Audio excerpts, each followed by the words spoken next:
Hello there, welcome to Harry Hawk. In this video I'm going to be showing you how to do the same thumbnail edit that we did on our last video, but on Pixlr. Pixlr is an online editor I've explained in the other video. So if you've come here, it's either because you don't have Photoshop or you just clicked on the icon because you're bored. Okay, so we're going to go to Advanced Pixlr E.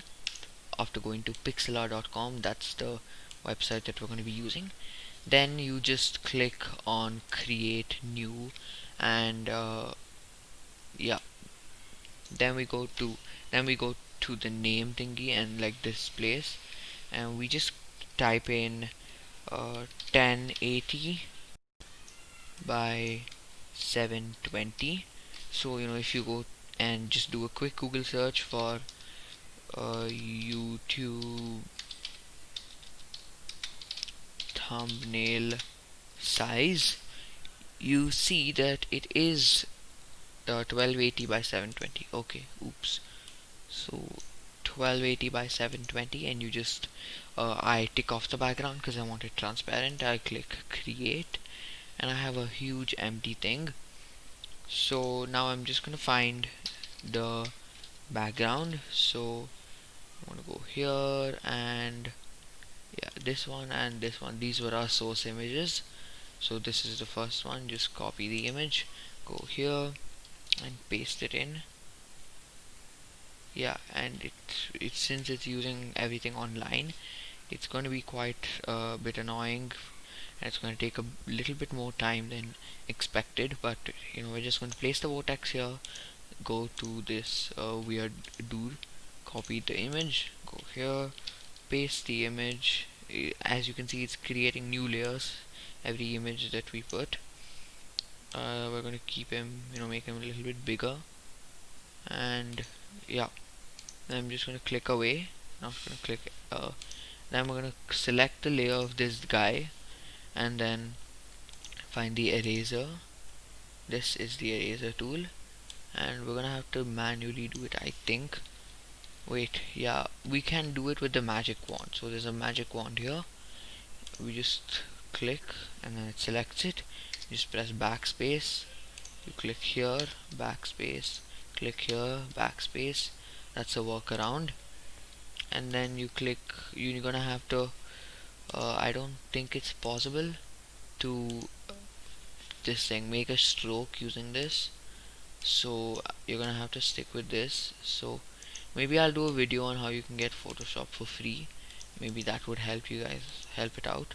So this is the basic image, and we're just going to dump it there, and then we're going to find the text tool, and we're going to make a text. Click add, and then just delete all this and say make epic thumbnails like this. Let's select it and give it the same font that we used. That's kind of bad. Wait, I don't think the font is there. I mean, that's not exactly good, but I think this font looks nice. Then let's make it red. Just trying to mimic the exact effect that we had. And yeah, let's make the size a bit bigger. How about that? Oh, okay, that's a little bit too big. That looks fine. No, that's not fine at all. And then we can change the spacing so that it's aligned to the center, like the previous one. And then we can make the text box wide, and then we can select it and we can move it here. And yeah, that's pretty much a good workaround to making the same thumbnail that I did on my video on Photoshop. And maybe I think it lets you, yeah, you can turn it to just nothing too crazy. It's a basic editor. You definitely don't expect to use this as your stable if you're actually going to be editing thumbnails. You can get something like GIMP or something if you really want to. Then you just need to click on file, click on save, and you can download it. So let's change it to thumbnail change it to a JPG. Just keep that. And then quality, I'll keep it as a medium. And width and height, I've already set it up. Just need to click download, and it's downloaded. Now it opens on photos. Give it a sec.